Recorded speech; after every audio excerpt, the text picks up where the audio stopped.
Today we're going to be covering SI units, which stands for Système International des Units. It's French, and I know it's SI, but it's really International System in English. The entire rest of the world uses the metric system. The United States has stuck with the English system and probably will for the foreseeable future. So lucky you, you get to learn both. So there's a series of base units. These are all called base units. And the base units are for each individual type of measurement. So for length, we have the meter, volume, you have the liter, mass is grams, temperature is in a unit called Kelvin, time is in seconds, and amount of substance within something is called a mole. And we're going to spend a lot of time on the mole in the near future here, but for right now, you don't really need to worry about what it looks like. Okay, so these base units are modified by what are known as prefixes. These modify the base unit, okay? And how do they modify it? Well, they modify it by multiplying it by a number. For instance, kilo means 1,000. If you have a kilometer, you're talking about 1,000 meters. A kiloliter is 1,000 liters. Centi means 1/100th, so this is 0.01. So if you have a centimeter, that's 1/100th of a meter, or you take the base unit meter and cut it up into 100 different parts. One of those parts would be a centimeter. So these are the units, these are the prefixes that I want you to know: kilo, deci, centi, milli, micro, nano. There is another one, deca and hecto, but we don't really use those that often, so it's not that big of a deal. But we're going to use these to learn how to do dimensional analysis, which is going to become your new best friend, okay? Dimensional analysis, or unit analysis as it's sometimes known, is where you cross-cancel and cancel out units while keeping the numbers in order to do something, in order to change from one unit to another. So we cross-cancel these units, and it kind of looks like a fraction. So for example, 1,000 meters equals 1 kilometer. You would write 1,000 meters equals 1 kilometer. So it looks like a fraction, but it's not a fraction. These two things right here, anything that's on top of each other like that, have to be equal to each other. 1,000 meters does equal 1 kilometer. You could also write it the other way up. 1 kilometer is equal to 1,000 meters, okay? It depends on what you're trying to cancel out, because the unit that you're trying to cancel out always goes on the bottom, okay? So we're going to try a couple of examples so you can see what I'm talking about. Dimensional analysis focuses on turning these one units into another. So you can see these conversion factors, as they're known. This is a conversion factor. Again, looks like a fraction. 1 inch equals 2.54 centimeters. Well, if you write that 2.54 centimeters over 1 inch, if we were trying to convert 3 inches into centimeters, then you would put inches on the bottom. Notice how it cancels out. Okay, you have this red line right here. We're not canceling the number, we're canceling the unit, because inches over inches cancels out. We're left with centimeters. That's why they have this arrow right here. Notice here centimeters is canceling out and inches is what's left, so that's the unit that you're going to be left with. So let's try an example. Convert 25 meters to kilometers. And again, we're just using the metric system because it's easy, and I want you to learn the steps to dimensional analysis. And those steps are: write what you know. So we have 25 meters, draw an arrow, put a question mark. What is it that we want to know? We're trying to convert into kilometers. Write what you know again. 25 meters, put times and then a line. Here's our conversion factor. We're trying to cancel out what unit? Meters is what we're trying to cancel out. So meters is going to go on the bottom of our conversion factor. What are we trying to get to? We're trying to get to kilometers. So kilometers is going to go on the top of our conversion factor. So what two numbers do you put in here to make these two things be equal to each other? Well, 1 kilometer is equal to 1,000 meters, okay? Because remember, kilo means 1,000. You can look these up on a conversion table or online. And oftentimes I'll give you a conversion factor if you need to, but I won't give you conversion factors for, say, time. Okay, time is not one that I'm going to give you a conversion factor for. You should know that there are 60 minutes in an hour. Okay, so we're going to take our calculator now and do 25 divided by 1,000. So that gives us 0.025 kilometers. Okay, there's your final answer. So that's how you convert using dimensional analysis. Let's do another one. Convert 55 milliliters into liters. Okay, so write what you know. 55 milliliters. Write what you want to know. Question mark liters. Write what you know again. Times and then a line. Put the unit you want to cancel on the bottom. Again, this time we are canceling milliliters and we're trying to get to liters. Okay, so 1 liter is equal to 1,000 milliliters, because remember, milli means 1/1000th. So if you were to take a liter and chop it up into 1,000 parts, that would equal 1 milliliter. So if you put 1,000 little teeny tiny milliliters together, then you get a big liter, okay, the base unit.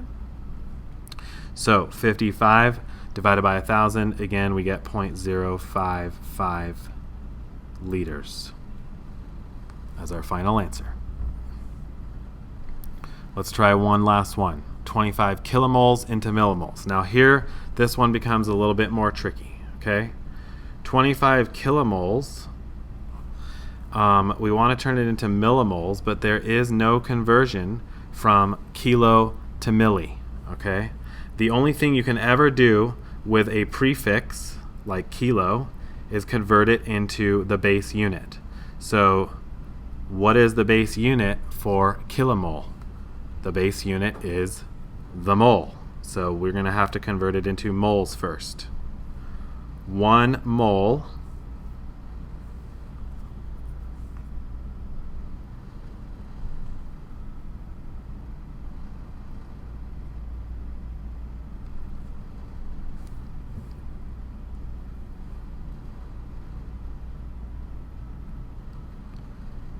one kilomole is equal to 1,000 moles.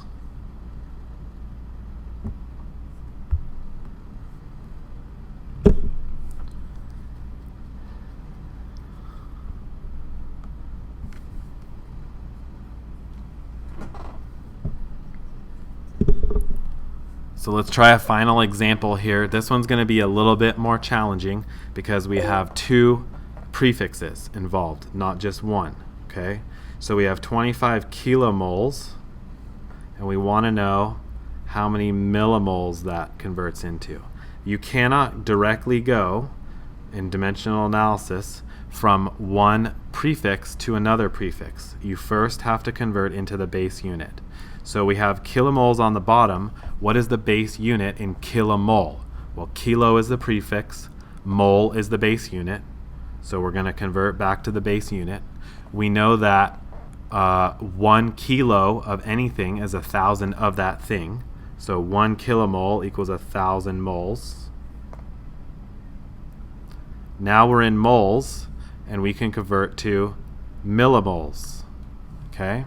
So 1 mole is equal to 1,000 millimoles. How did I know that? Because milli is 1/1000th. So we're going to take the mole, chop it up into 1,000 parts. That would be 1 millimole.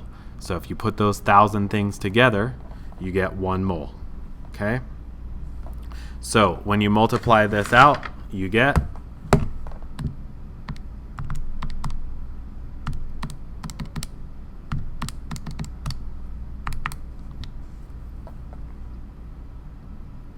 two 5 0 0 0 0 0 0. So 25 million. But millimoles. But remember, we don't leave numbers that big. We have to use scientific notation as we learned. So we're going to move our decimal 1, 2, 3, 4, 5, 6, 7 spots to get to 2.5 times 10 to the 7th millimoles. There we go. That's our final answer. Okay, so things to keep in mind from this slide: you cannot go from kilo to milli. You always have to go back to the base unit. What are our base units? Liter, meter, gram, second, mole. Okay, those are all our base units. Now, not everything uses just one base unit. Sometimes you have to use a derived unit, okay? And that's two of our base units put together. So for example, you can see that you know that speed, you drive in a car, that's miles per hour. Well, we're not using the English system, so we need an amount of distance over time. So meters per second could be used for speed, but that's 2 units. It's derived. Density also uses derived units because the formula for density is mass over volume. So you can have many different possible units for density, okay? As long as it is a mass over volume. So grams over centimeters cubed. A cubic centimeter is the same as a milliliter. Kilograms per liter. Okay, so you have a mass over a volume for all of these items here. So a derived unit, again, is usually 1 divided by another or 1 multiplied by another. Let's take a look at a sample question here and see if we can't figure it out using a derived unit. So what is the density of a piece of aluminum that has a volume of 5 centimeters cubed and a mass of 13.5 grams? Okay, so we know, we were just told in the previous slide, and you should already know, that density is equal to mass over volume. So the mass given in this question is 13.5 grams, and the volume is 5 centimeters cubed. Okay, so if you divide that out, you don't ever leave the numbers there. You want one number. 13.5 divided by 5 centimeters cubed gives you 2.7. 2.7.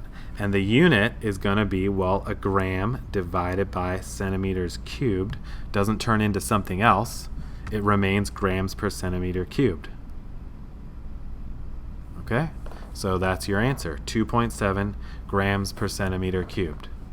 What is this answer in kilograms per liter? Well, now you're going to use your new best friend, dimensional analysis, and you can take it in 2 separate steps.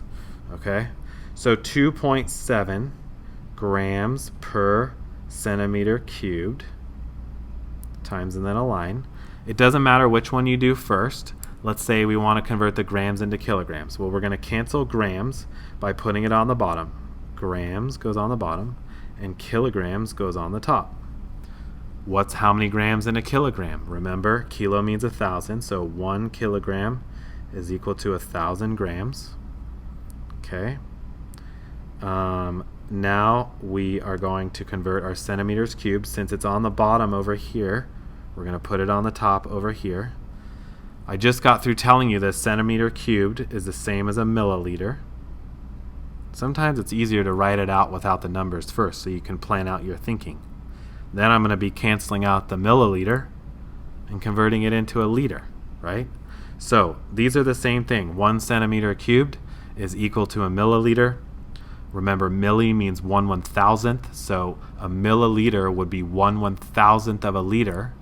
So there must be 1,000 milliliters in 1 whole liter. Okay? Now if you look, let's check what's canceled out. Centimeters cubed cancels out right there. Grams cancels with that one right there. Let's see here. Milliliters cancels right there. And we're left with kilograms over liters, which is what we wanted. Kilograms per liter. Okay? And so we just need to calculate our number.